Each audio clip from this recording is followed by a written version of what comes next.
I don't think there's a studio still in business today that I associate more with the term hit or miss than Grasshopper Manufacture.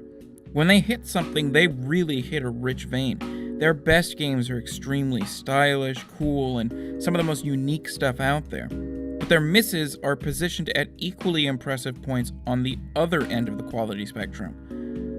So while Grasshopper games can often be quite incredible, they're far from a sure bet. That, combined with what is usually a pretty small marketing budget, means that the better Grasshopper games often end up getting overlooked, like the game I'm looking at today, Shadows of the Damned.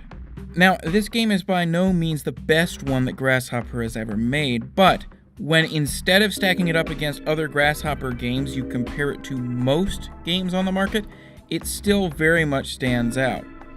And a lot of that is due to the game's world. Like any Grasshopper games, it feels like once they had an idea of where they wanted to go with this game, what it was going to be at its core, they just ran with it as far as they possibly could. Shadows of the Damned is set in hell, but not the boring sort of fire and brimstone Dante's hell that everybody knows.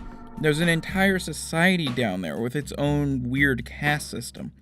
It creates a great backdrop for the whole game full of endless demon slaying, because there's a lot of variety of the demons you're slaying, and each of them has their own unique story, a reason for being there. These aren't just endless waves of faceless monsters.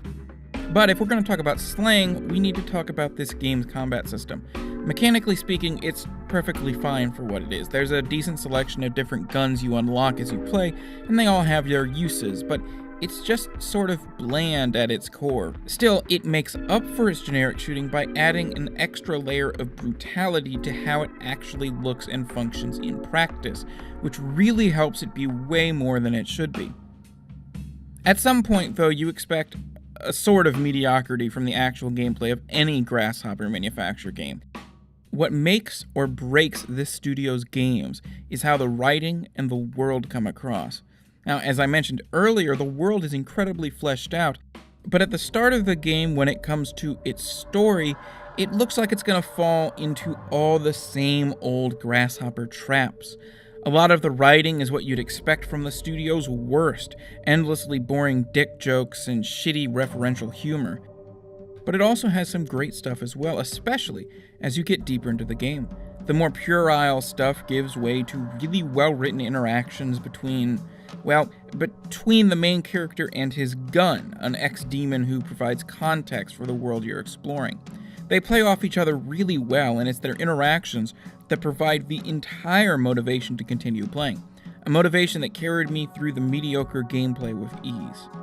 Shadows of the Damned isn't for everyone, but if you like a little quirkiness in your games, or you've enjoyed other Grasshopper games in the past, you really owe it to yourself to check this one out.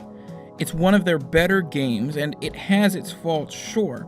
All of their games have something wrong with them, but the strong interactions between different characters and a well-built world help it overcome them. In case you missed it, I look at a game that was either ignored when it came out or has been forgotten since. Games that people have missed. If you like that idea, be sure to subscribe so you can see the latest videos. If you like this video in particular, be sure to hit that like button, and thanks for watching.